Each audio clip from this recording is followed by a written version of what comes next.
21st Precinct, Sergeant Waters. Yeah, Coley. How many prisoners you got there? Yeah. Yeah. Well, where is it? Inside the bar there? Yeah. Yeah. You are, by transcription, in the muster room at the 21st Precinct, the nerve center. A call is coming through. You will follow the action taken pursuant to that call from this minute until the final report is written in the 124 room at the 21st Precinct. All right. I'll send a car around to assist you. Yeah, right away. Okay. And then come on in. 21st Precinct. It's just lines on a map of the city of New York. Most of the 173,000 people wedged into the 9/10 of a square mile between Fifth Avenue and the East River wouldn't know if you asked them if they lived or worked in the 21st. Whether they know it or not, the security of their homes, their persons, and their property is the job of the men of the 21st Precinct. The 21st, 160 patrolmen, 11 sergeants, and 4 lieutenants, of whom I'm the boss. My name is Kennelly, Frank Kennelly. I'm captain in command of the 21st. I was working my night tour, 4 p.m. to 8 a.m. It was raining hard when I came on the job, and the 62 men of the 4 to 12 platoon wore their black rubber raincoats and cap covers at the turnout. By 6 p.m., however, the rain had stopped, and when I went out for my meal, the skies were clear. At 8, I instructed Sergeant Waters on telephone switchboard duty to have a car come by the station house to take me on patrol. Then, for the next 2.5 hours, with Patrolman William P. Coley as operator, I rode the streets of the precinct. The 490 radio motor patrol cars of the police department of the city of New York are, for obvious reasons, conspicuous-appearing vehicles. They are Ford, Chevrolet, and Plymouth Club coupes. The lower part of the bodies are painted dark green and black, the upper part white. The word police is lettered in several places large enough to be read a block away. At night, a red and white lighted sign, also reading police, shines from the roof of each car. Consequently, a citizen in need of assistance can see a radio motor patrol car coming from some distance away. And as we drove downtown on Lexington Avenue en route back to the station house, that was the case exactly. If that fellow wants us, Captain. All right, pull in. Yes, sir.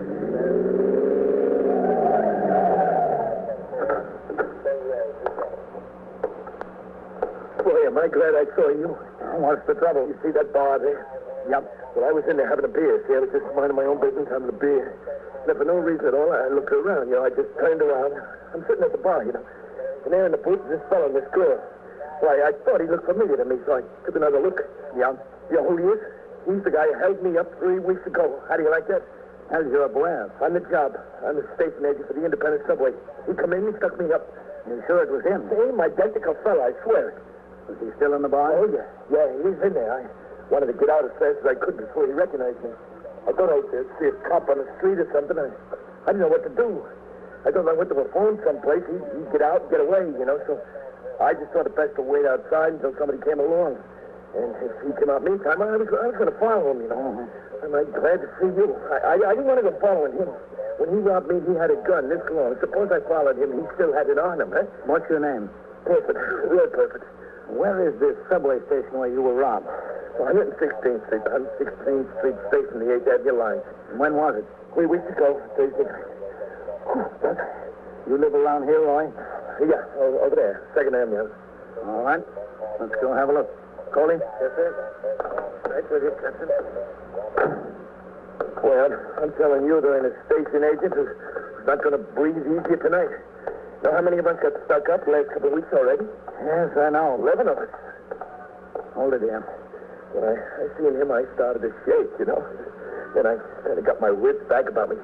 He's a redhead, isn't he? Yeah, he's a redhead. Oh, you know about this guy? Yeah, we know about him. What a guy. 11 of us. Bang, bang, bang. You say he's in a booth across from the bar? Across from the bar and the back of it, sort of, He's got this girl with him, you see. I recognize him right away. Right there. All right, Roy, you wait right here. We'll talk to him. Be careful, will you? If he's still got the gun on him. Wow. Yeah, just wait right here. Come on, Coley. Yes, sir. You watch him now.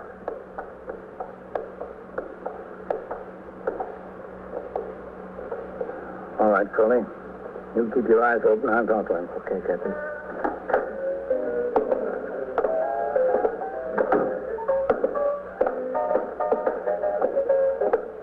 There he is. Yeah. Can I help you, Captain? Oh, I'll see you in a minute, Joe. Very funny, very funny. Joe, stand up a minute, will you? What's the idea? Stand up, stand up. All right, take it easy. What's the matter? Lean up against there. Why? Go on, lean up against there. Yeah, all right. Shake him, Coley. I'd like to know what the idea is. So would I. Okay. All right, sit down. But what's the matter anyway? What's your name? Creedy. Paul Creedy. Keep your hands on the table. I was just going to get my wallet to show you. All right, just keep your hands on the table there. What's the idea? What's the idea? We didn't do anything. We were just sitting here. Where do you live, Paul? Why? Because I asked you, where do you live? 762 East 89th Street. I'd like to know what this is all about. Would I, after all? Got some trouble here, Captain. No, we'll handle it, Joe. What's the matter? Look, you better just get back behind the bar. Okay, if you say so.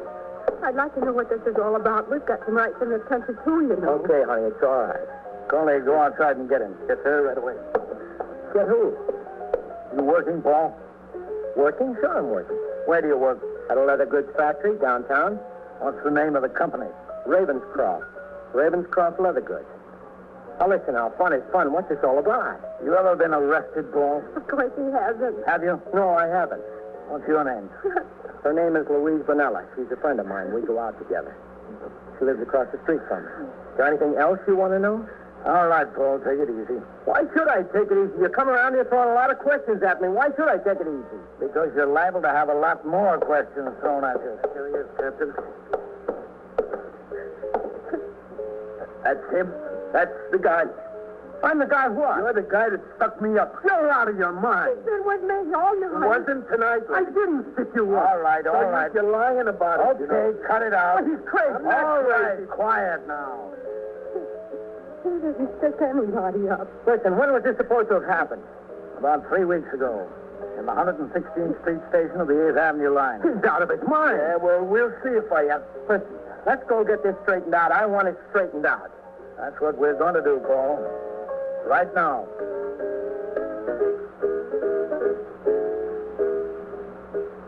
Patrolman Coley rang in, and an additional car was sent to assist, and we took all three to the station house. At the house, Coley and I took them upstairs to the office of the 21st Detective Squad, where the situation was explained to Detective John Bender, who was catching, and Lieutenant Matt King, commander of the squad. As required, Patrolman Coley, who would be the arresting officer of record, remained with his prisoner. I went downstairs to my office. After talking for a few minutes to the complainant, Roy Perford, Lieutenant King brought the suspect into his office, where he questioned him in the presence of Patrolman Coley and Detective Bender. Well, you've got to grant this, Paul. The man walked into the bar. He saw you sitting there. He said you're the boy that stuck him up.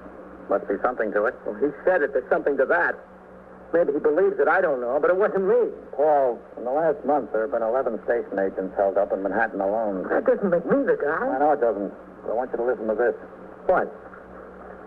One of the robberies was in this precinct, the 77th Street station of the Lexington Avenue line on Friday, June 24th.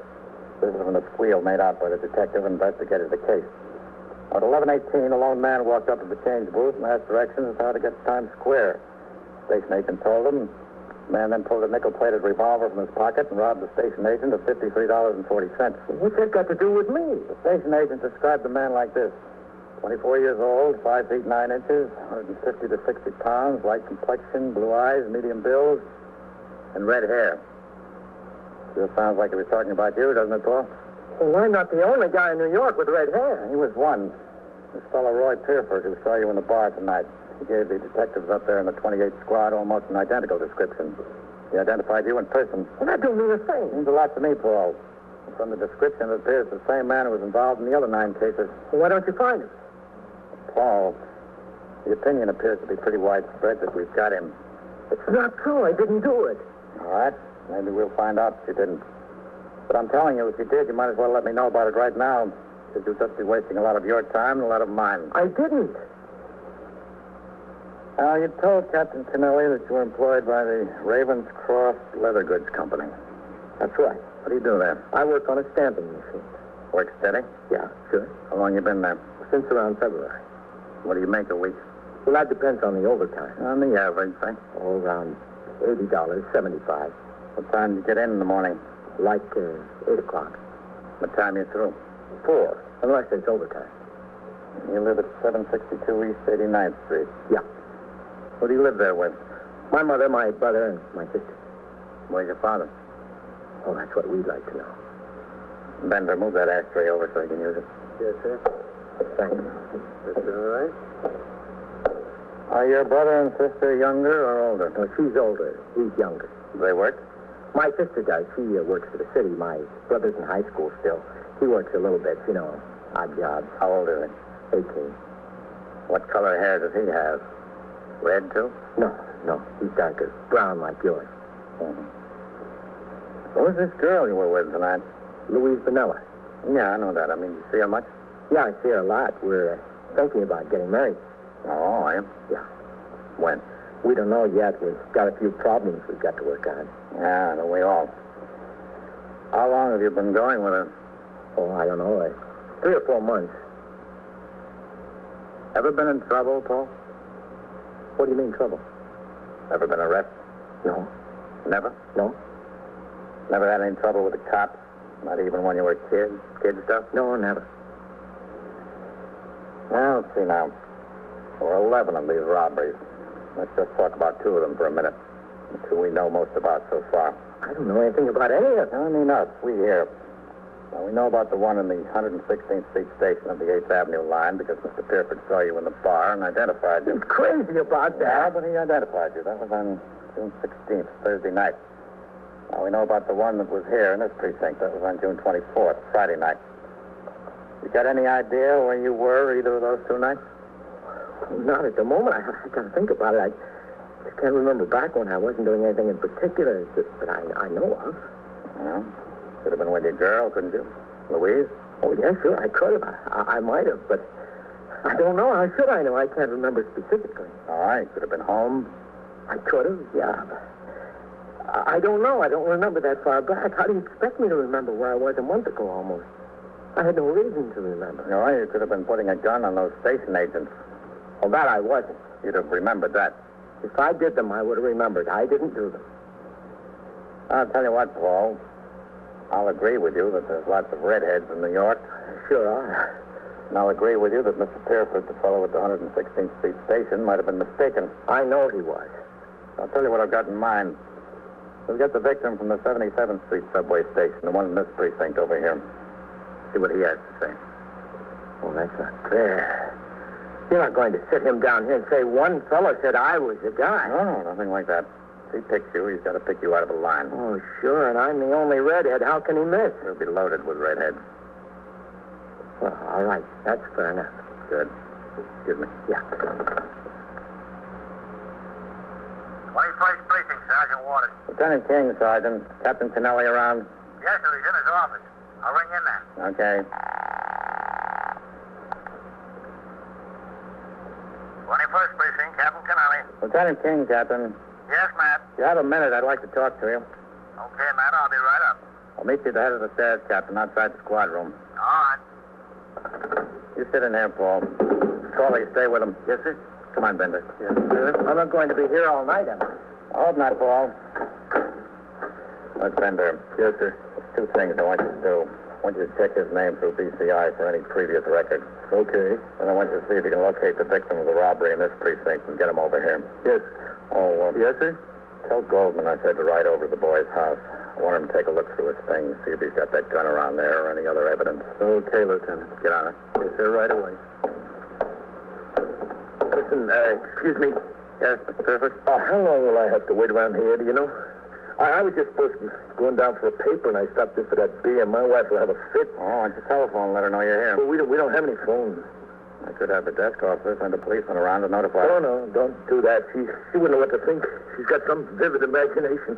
Could I just go home and come back? Would that be all right? The detectives from the 28th Squad are on the way down here to see you. Better stay here. All right. I'm Haven't you finished with Paul yet? No, not yet. What's taking so long? He didn't do anything. You know he didn't do anything. That's the trouble. I don't know it. Well, when will he be finished? I don't know that either. You can go home if you want. No, that's all right. I'll stay. All right, it's up to you. May have a long wait. I don't care.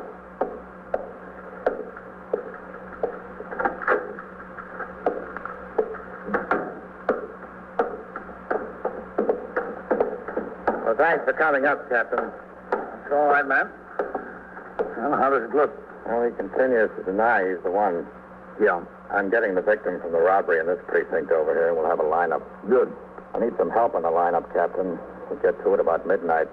I need 4 or 5 redheads about the same physical description as his. Oh, we ought to be able to dig up that many between both platoons. Yes, I think so. I saw Kane is working at 4 to 12. Ought to be good. Yeah, he would be. And I think Benjamin is on the job, too. Oh, good. Yeah, we ought to have enough. I'll talk it over with the desk officer. What do you think of this boy, man? What do I think? Yeah. Well, I'll tell you, Captain, I've got a personal opinion. After that second victim gets a look at him, I think he's going to walk right out of here. I don't believe that boy was anywhere near those subway stations. You are listening to 21st Precinct, a factual account of the way police work in the world's largest city.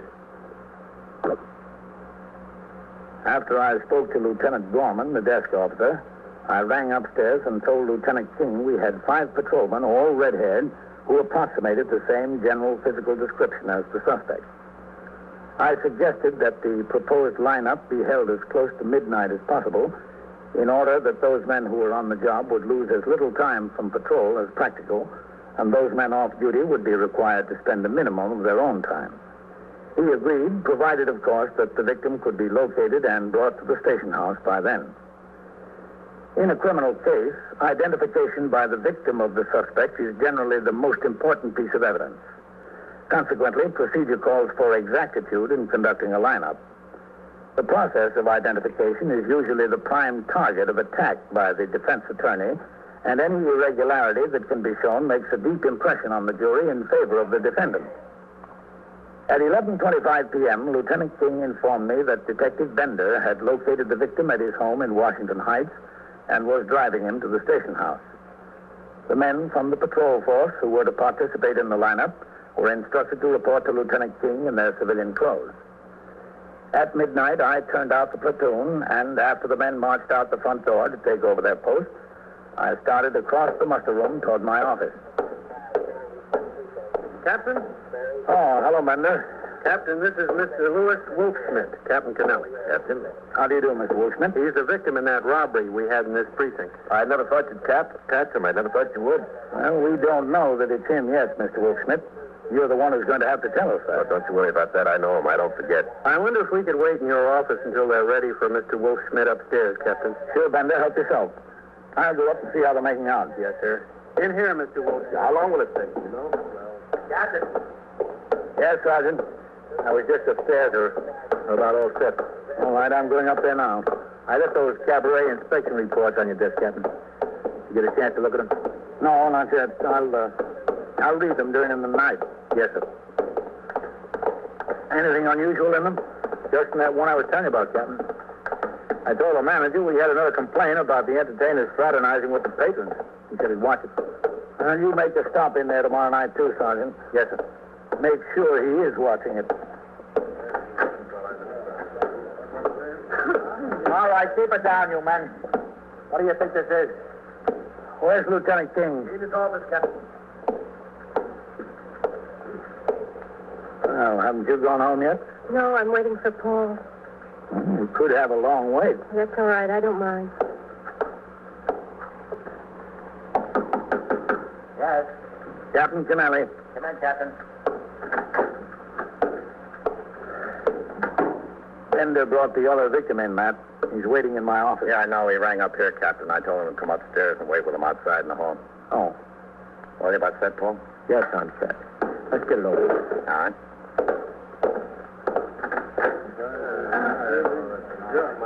Oh, I see you found a few redheads. Yeah. Paul, are you all right? Why don't you go home, honey? I don't want to. You'll either have to sit down on the bench or go home. Go sit down, Louise, please. This will all be over soon. I hope so. I just hope so. Do you have a light, Captain? Yeah, sure. Get them lined up over there, William. Here you are. All right, fellas. Let's form a line. Thanks. Paul, listen, I was just sitting in a bar minding my own business. All right, Paul, let's go. Yeah. Come on. Form a straight line there. Okay, Paul, this is your party. Pick your spot. Anywhere? On the end, in the middle, anywhere you like. All right. Well, this will do right here. Spread out there and let them in. Excuse me, Captain. I'll be right back. Yeah, sure. Go ahead, man. Take that jacket off, Ken.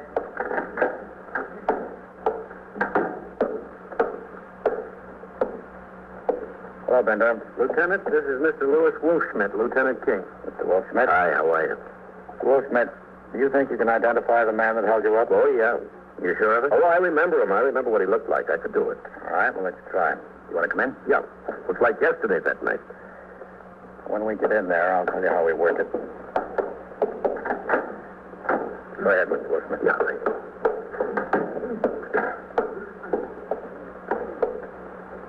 Now, I want you to walk up and down in front of that line of men there. No, not yet. Now, take your time. Look them over. Look them over good. You see the one that held you up and robbed you, tap him on the shoulder. Look them all over? Look them over good. Yeah.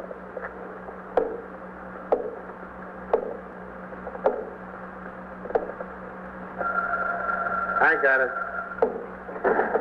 21st Squad, Detective Bender.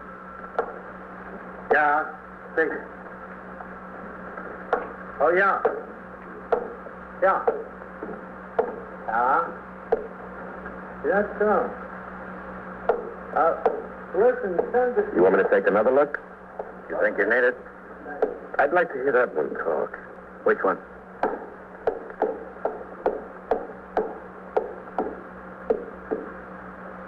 This one here. Take your name and address. Paul Creedy.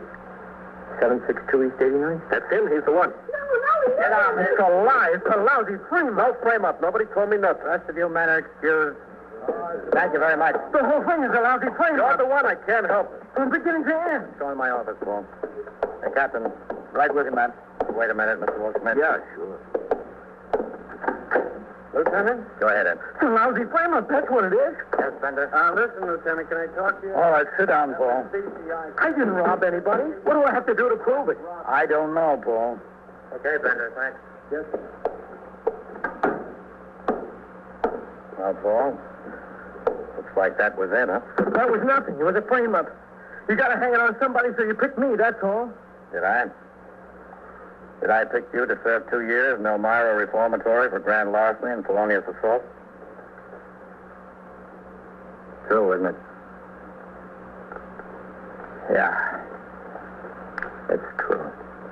If you lied about that, you could lie about this. I didn't stick up anybody. The Bureau of Criminal Identification called back and said the case practically amounted to armed robbery. Why did you lie about doing time? Okay. I guess you got the right dope. Sit down, Paul. I thought I could soft talk my way out of it, but I guess there's no use. No, there's no use. Was it you on all 11 of them? I don't know, 10, 11, something like that. Where's the gun, Paul? I got it. Where? In the basement of my house. I never did keep it upstairs. I thought my ma or my brother might find it when I wasn't there. So. Exactly where in the basement? Well, I couldn't describe it exactly. I have to show you. Listen, I didn't hurt anybody. I didn't hurt a soul. I wouldn't have shot any of those guys, believe me. You said you worked at this leather goods place. Is that the truth?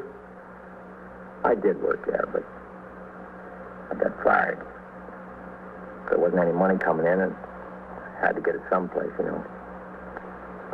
Got to help out at home. Find a way to help out, isn't it? Had to help out some way. Why didn't you get another job? I don't know. This was easier, I guess. Was it? What else did you rob besides those station agents? Nothing else, I swear. Well, listen, Louise doesn't know a thing about this. She thinks I'm still working down there. She don't even know I did time before. She don't know a thing. She's waiting outside. Do you want to talk to her? What's the use? What could I say? I don't know.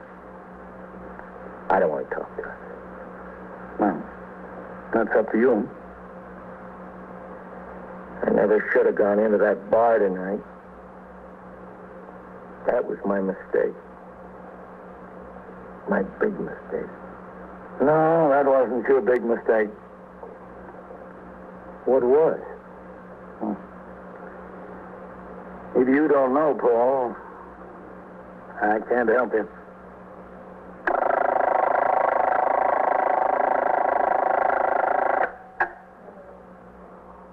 "21st Precinct, Sergeant Waters. Where is this? What's the trouble there?